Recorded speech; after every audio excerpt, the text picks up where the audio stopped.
Hi everyone, it's the Rangers review. It is our post-match briefing after Dundee United 2, Rangers 2. More points dropped on the road. A kind of chaotic game for myself and Blair Malloy to pick apart. Rangers got a very late equaliser from the penalty spot. Nadim Barami scored that. I thought he was probably Rangers' best player tonight. But the story of that game, if I come to you right away, Blair, we're of course going to get through some people's comments as well. The story for that game for me is twofold. One, Rangers probably should have had more. I think they create enough opportunities to win that, but it's still too chaotic, isn't it? It's still there was a point when they went 1-0 down early on where you thought, "Oh, this might get away from them." Number two, what everyone has been able to see for a long time, Rangers have dramatically downgraded up top. That is coming back to bite them. They missed an abundance of opportunities tonight. The most glaring, that late Yusuf Chermiti miss, and that penalty gets them out of jail somewhat. But this team isn't finishing. Don't worry about the title race. This team isn't finishing in the top two unless they do something about that number 9 position. What do you make of the whole game? Yeah, it's an odd one, Josh, because usually when a team scores in the last minute to salvage a draw, to snatch a point, it feels like a draw rather than a loss. But somehow Yeah, that feels like a draw rather than a win for Rangers, just because of the sheer amount of opportunities that Rangers managed to pass up over the course of that 90 minutes. I think you were right in what you said. I think chaotic is absolutely the word. I think there was really a lack of structure to the whole game from both sides. mm, I think that any real tactical plans went out the window when the game started, and just seen this is just going to be chaos for 90 minutes, and it really was that. It could have been four each, five each. Could have been a mirror of that Manchester City Fulham game from the other night if the teams had actually taken their yeah, chances. Yeah, it's been a massive thing that we spoke about all season, that Rangers at the top end of the pitch, at the sharp end of the pitch, just do not have enough quality. I think that the issue on Sunday against Falkirk was that Rangers weren't making the chances. I think Rangers did make the chances tonight. They had an abundance of clear-cut yeah. opportunities, but I think what has been driven home once again is the fact that Rangers just don't have anyone to put the ball in the net with any sort of regularity. I mean, you look at the two goals tonight from Rangers, it's a wonder strike from the left back, Jayden Megoma, who scores his first goal in senior football, and it's a Yeah. worldie. Let's take nothing away from him. But we've spoke about XG, we've spoke about making good chances. You can't rely on goals like that every week to dig out a hole, and then it's a penalty with the last kick of the game. And Yeah. in between times, Rangers have passed up probably double figures of great openings in front of the goal that they just don't have any sort of cutting edge. Yeah. Yeah. The control was kind of mad, wasn't it? Because you can see Rangers dominated the game in patches. I know overall, I think the expected goals was above 4, so it's huge. You think of the Miovski chance in the first half. You think of at least 2 openings that Danilo had, that big Chermiti chance. I mean, there's a real range of emotions in the comments, as you can expect, Blair. And I guess that's the main feeling of tonight is it's probably one of frustration that Rangers did do enough in an attacking sense to win that game, even if defensively, Manny Fernandez, who to be fair recovered a bit, but for that first goal he gets done way too easily. Nasser Giga and others stepped off. I think is it Fata, the Dundee United winger, who scored their Yeah, yeah. second. Um, and I actually thought, like, right across, especially Miovski and Danilo at points, just epitomised this kind of lack of real ability to compete physically with Dundee United. I thought that was pretty stark watching on too. But if we just maybe hone in on those chances a little bit more, because I feel like they're so blatantly obvious. Rangers created over 4 expected goals in this game. For context, their open play expected goals heading into this game was about 0.85. So Rangers have created in that game about 4 times the chances that they have been on average. You can't do anything. That might include a penalty. So maybe let's say 3. You can't do anything more to some degree if your strikers aren't going to miss. I would argue all 3 of those chances, Blair, the one that Danilo misses, the one that Miovski misses, but most blatantly that one from Chumiti at the back post. Yeah, it's really the season summed up in microcosm with those front three, because each one of them had a glaring opportunity that they could have scored. You look at that Majovski one in the first half. I dare say if he's got an Aberdeen shirt on, he absolutely buries that. And he just doesn't react quickly enough. And that's a striker who is completely out of form. He's bang out of confidence and he doesn't react quickly enough to hit it. You look at the one that falls to Danilo, just swing your boot at it. Just take a swing at Yeah. it. But there's so much about this team. They're so nervous. They're so fear-ridden that they want to keep taking touches and just force things over the net. And then Big Chermiti, what an opportunity that. What a chance. I mean, obviously the price tag will always weigh heavy on his head. He will always be judged more harshly than anyone just because the amount of money that the club shelled out for them. But you simply have to bury that, or you have to at least make a connection with it and hit the target. I just don't know what he's thinking about when he's But that there's a photo. Sorry to close. bump in, but there's a photo that that I've just seen on our kind of photo roll that comes in from the game, and it's Manny Fernandez behind him with his head in his hands, and the reaction of the teammate speaks volumes. That you're right. For me, on the week after Kevin Thelwell is sacked, this signing sums it up because everyone said at the time, for that much money, you need to be a world beater. I felt sorry for Yusuf Trimiti after he missed that chance because you can see he's playing with such a lack of confidence. Now, listen, for me, you can't give it back to the fans after a goalkeeper throws one in at home to Kilmarnock if you can't take it the other way. That is just the nature of this club. But it's that naivety of spending that much money, Blair, and thinking a player can develop. For that type of money, a player needs to be absolutely transformative. I know we're making these points we've made before. Yusuf Trimiti is 21. He plays for the Portugal under 21 squad. He made his debut at Sporting really early. He might go on to have a really, really good career.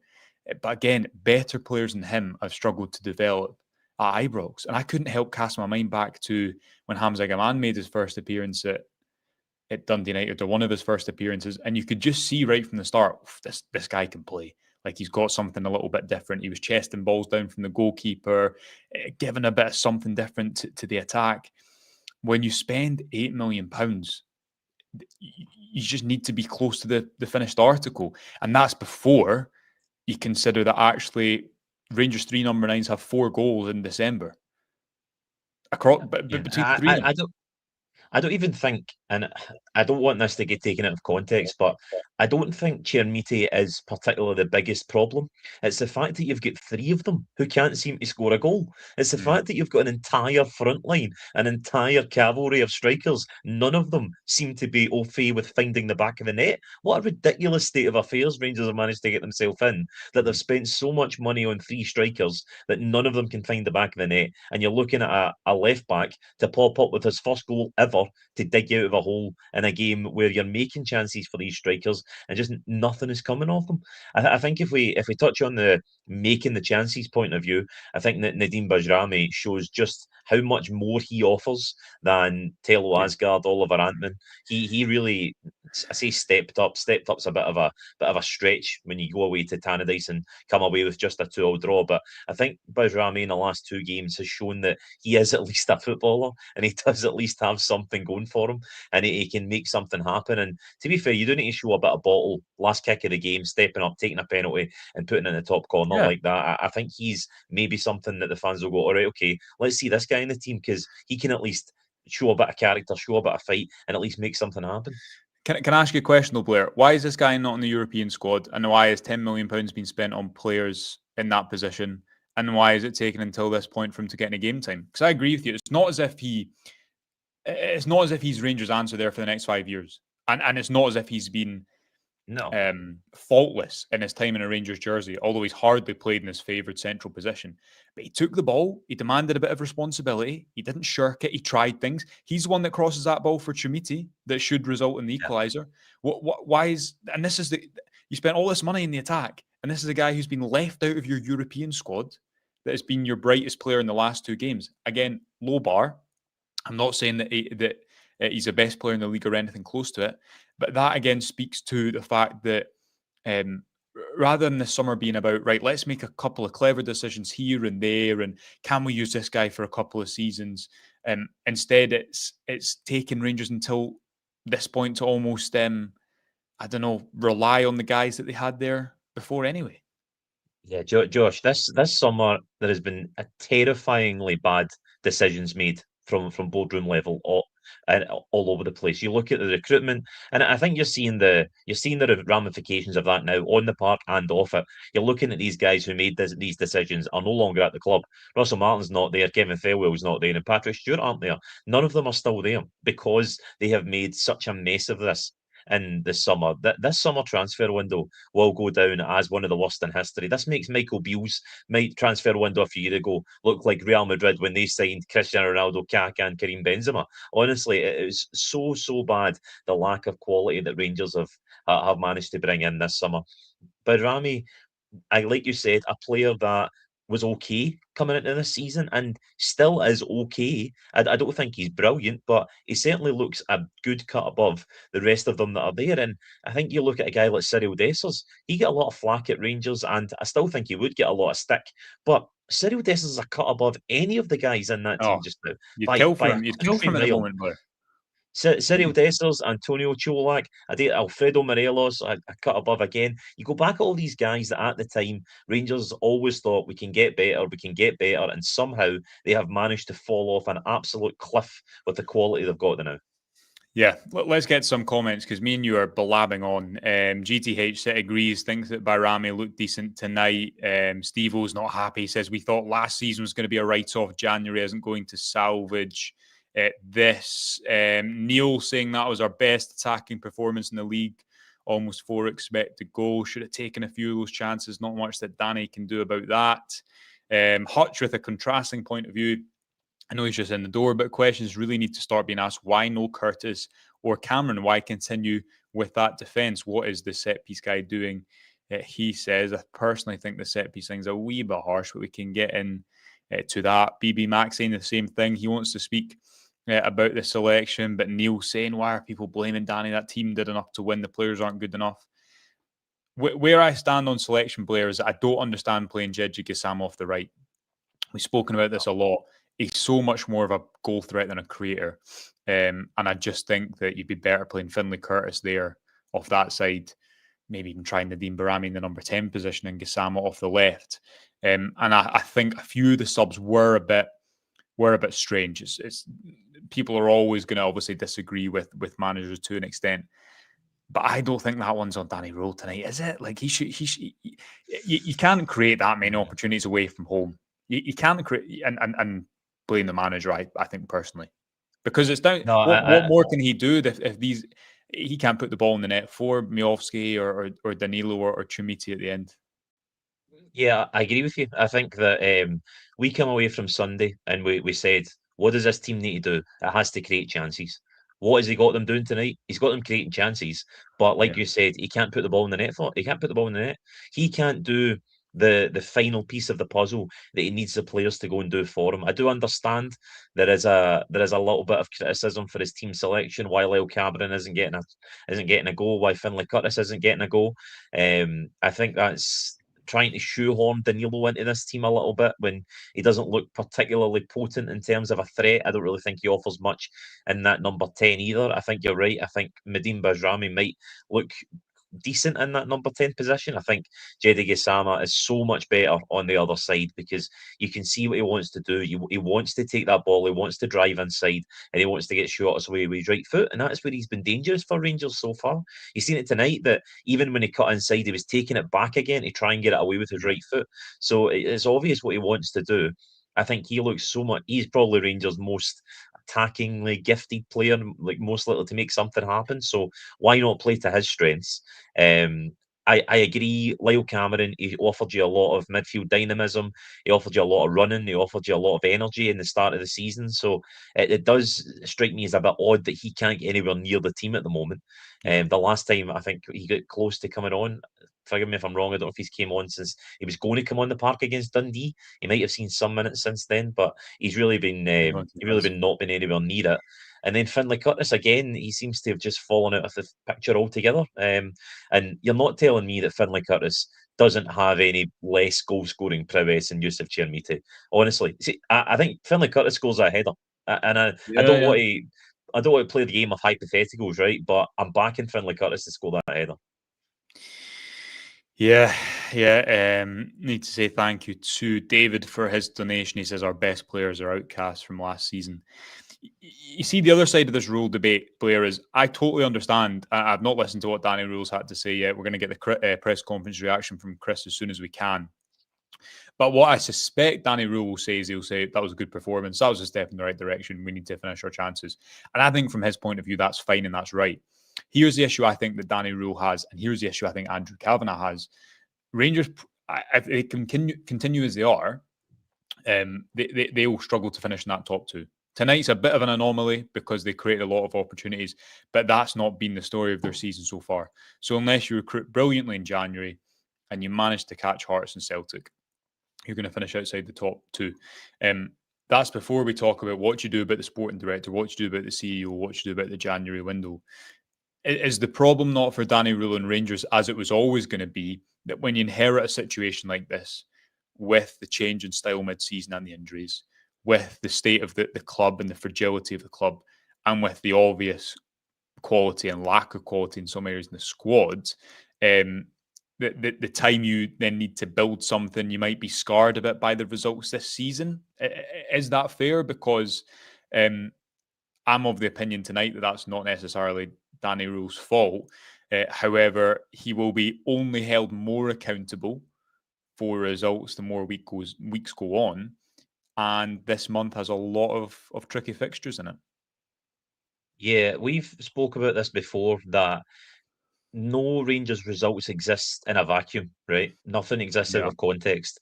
Danny Rule has to operate within the context that Rangers have been vastly under successful for what the fans expect for the past 10 years, right? Now, that's not Danny Rule's fault, but that is just the way of it. And that is a situation that you walk into when you agree to become Rangers manager at this point in time. So, any sort of leeway, any sort of leniency is eaten up very quickly just because the fans are so starved of success. And it's always going to be that way until Rangers get back to winning things regularly. And then maybe there can be a little bit more time given to any manager to grow and develop. But as such, just now, as soon as the wheels look as though they're even slightly coming off, people are going to be questioning the manager because they just want someone to come in and fix it quickly. And I don't think there is a short term fix. I think this summer was your opportunity for a fix. I think there was a lot of money getting spent, and I think that if you got the right man in charge, then you could have made a lot of smart decisions in terms of boosting this squad, and you could have actually built something that it wouldn't have been without its rocky moments, but it would have been a great, much better shakes than it is just now had you not made the signings that they made in the summer. Because I think everybody can see now that most of, if not all, the summer signings are just not going to cut the mustard, and it's a lot of money wasted. And Andrew Kavanagh must be frustrated that it's been a lot of money wasted. And Danny Rule's coming in here trying to do a little bit of a salvage job. He's trying to work with one hand tied behind his back with those players that he's got. And I think he's going to need to get a few of his own bodies in January. I think that's when you can actually start But judging Danny Rule, when he let, gets a let, few of his own can I trusted can men I in. can I just throw back at you? I get that. I get that point to a degree. But then do Rangers like not just fall into the cycle again of let's say hypothetically that Rangers spend 10 million in January. That's a number plucked out of thin air for the sake of this argument. Yeah. And you give that to Rule, and he starts to form the squad more in his image. Then he has 2 months where things completely car crash, and he's not in charge next season. And then the summer window spent chasing not only the summer's mistakes but January's mistakes. Now, I'm not saying I think that will happen, but you take my point that can is it just as simple as Danny Rule goes out and gets a few guys he knows, and then suddenly Rangers are going to perform a lot better? I don't know if it is. And so this is why I think January is difficult, because until Rangers have more clarity about the sporting director situation in terms of who's actually leading on transfers going forward, I think you could just get caught in this vicious cycle again, where, as I've just said a few minutes ago, Rule starts to come under more pressure, but then you need the time to I don't know, have a bit of stability in the whole club. But by the time you get to that point, Mhm. Rangers have maybe finished third. So that's my sort of feeling on I the get January your figure. point there. I get your point there, right? Look, January's not going to solve everything. Right? You can't fix a football team in one window. That is just impossible, right? You can ruin a team in one window, which is quite clearly what's happened in the summer, but you can't fix a football team in one window. But if you make the right signings and you make smart signings, then you can make some incremental gains that turn you into serious operators again. Danny Rule has to go out and sign a striker. He has Yeah, to sign a striker in January, right? We all yeah, know this. Because if he signs someone who is actually knows what he's doing, putting the ball in the net, Rangers win that game tonight and they win that game comfortably. And we're yeah. not sitting here talking about how much of a disaster it is. Now that's still keeping 10 of the same guys on the park, but if you get one striker who can actually finish his dinner, then all of a sudden you've got 3 points in the bag, and the rest of the guys, the pressure's off them a little bit, and they're not quite as under the microscope as they would have been. So I take your point. It can't all be completely glossed over with just signing new guys, but the players I can't like overstate this. The players that are there now are so far away from being the required standard. It's I would struggle to see how Danny Rule could sign any worse. Okay, okay. We'll move on. Comment. Hutch plays asking about the set pieces, and Derek and I spoke about this in the morning briefing the other day. My opinion on set pieces would be Tello Asgard should score from one at the weekend. Blair, he has that free header at the back post. Can't think off the top of my head. Did Rangers have any great set piece opportunities tonight? Not Can't think. particularly, not that No, I don't can think really so. think of. I mean, But the Migoma goal does come from one, but that's more that's luck than reaching. anything else. That's reaching. I don't think Yeah, if any set piece coach claimed that, I'd be asking questions. Um, my argument would be Fernandez scores from the first game that Scott Fry's in charge domestically with that header, which is well worked. Tello Asgard's at the front post, creating space. The next game, you then have Tello Asgard at the back post, who's a free header who should score. Give or take, that should be, I think, a second goal. So 2 goals and 3 from set pieces. I think that's if you can score 1 every 3, 2 every 3, you're in good territory compared to what the average is. So that is why I think that. Anything else, Blair, to get into before what I we would say about the close? set, what I would say about the set pieces, Josh, if I could maybe pick your brain, you're probably a bit more switched on to this than I would be. Have you seen a specific change in the way that Rangers are approaching set pieces since they've employed this coach? Well, the example I'd give you is I don't think it's been mind blowingly, and I Yeah, would predict that it would take more than a couple of weeks for maybe the more advanced routines to take play. yeah. However, what I would say is Manny Fernandez scores from that first header, first corner, first set piece under Scott Fry's, what you call it? You can't call it management, set piece leadership, something like that. Stewardship of Stewardship. the set pieces. Yes. I don't think we can. Don't think we can be complicit in that type of language, Blair. But he scores, and if you watch that goal back, you see Tello Asgard at the front post. I don't know if it's Yusuf Chermiti, someone else at the front post, and they're a kind of decoy, right?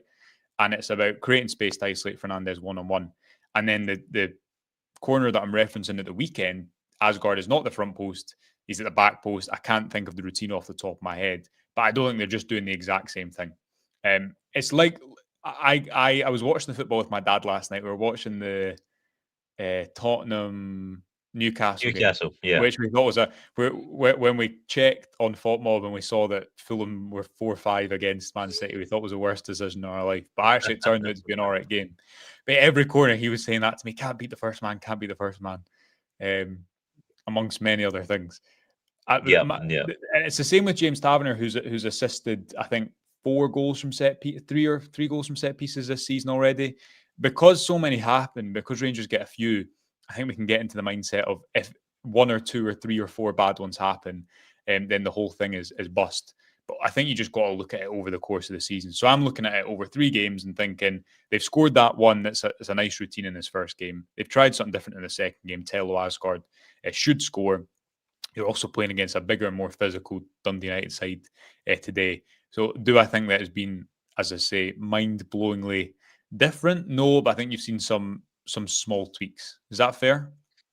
Yeah, yeah, I think that's fair enough. Yeah. I think we're not going to see the Arsenal style where the players are all running in all different paths and channels going into the box and making it look very intricate quite yet. I do understand and I do appreciate Yeah. that takes time, but maybe fans will get on the back of that decision, especially when you're not winning games. Going, why is this guy been brought in? What is he bringing to the table? I think before we finish up, I think Danny Rule said something on Sunday that's stuck with me for a few days when he was asked him about why players. He made this point of a lot of players running into channels and then turning back, or taking on dangerous runs and then turning back. And I was like, why are they doing that? And he made this point about he's having to remind the players or drill into the players to scan the pitch before they take the ball in, to understand their surroundings before they take the ball in and they're ready to set off. And that stuck with me about what that says to me is just the lack of quality in this team, that a manager is coming in and he's basically starting with the bar on the floor and going, right, okay, I'm going to need to really teach you guys everything to work you into a proper functioning football team. And that's what I think Nadeem Bijrami, he does have a little bit of quality and he does have a little bit of impetus, and you can just see that he's doing something. Same with Jedi Gassama, he can do things on his own. But I feel like there's so many of these guys who just need handheld through a game, and they just cannot do anything off their own back, and it really makes for these performances that just go nowhere and look lifeless, and then you get games like tonight where you just get is really it comes down to not being able to take your chances, and it comes down to strikers not being able to finish, because I think that the problem on Sunday was that Rangers weren't making the chances. I said it earlier. The problem tonight was that Rangers couldn't take their chances, and it all seems like when you get one end of the park slightly firing, the other end completely collapses, and then Yeah. the defence tonight was all over the place. There was so many spaces for Dundee United to attack, and the back two looked incredibly nervy again, and they conceded some really poor goals. So I don't know where you go from this. I think it's a case of, again, just trying to limp on till January, and we got out of there without a defeat. So I think you just take that and move on with it. Yeah, not the most inspiring. Listen, we're going to continue to pick the bones out of it over the coming days. Johnny's on in the morning with Derek. Sure, he'll have a few opinions from that game, and we'll have loads more coverage, of course, as ever, across the next few days on the Rangers review. If you're watching on YouTube, please do like and subscribe. Really helps us. Hit the notification bell. You'll get notified every single time we go live, and we'll be back in the morning. Until then, thanks for watching. Speak to you soon. Bye for now.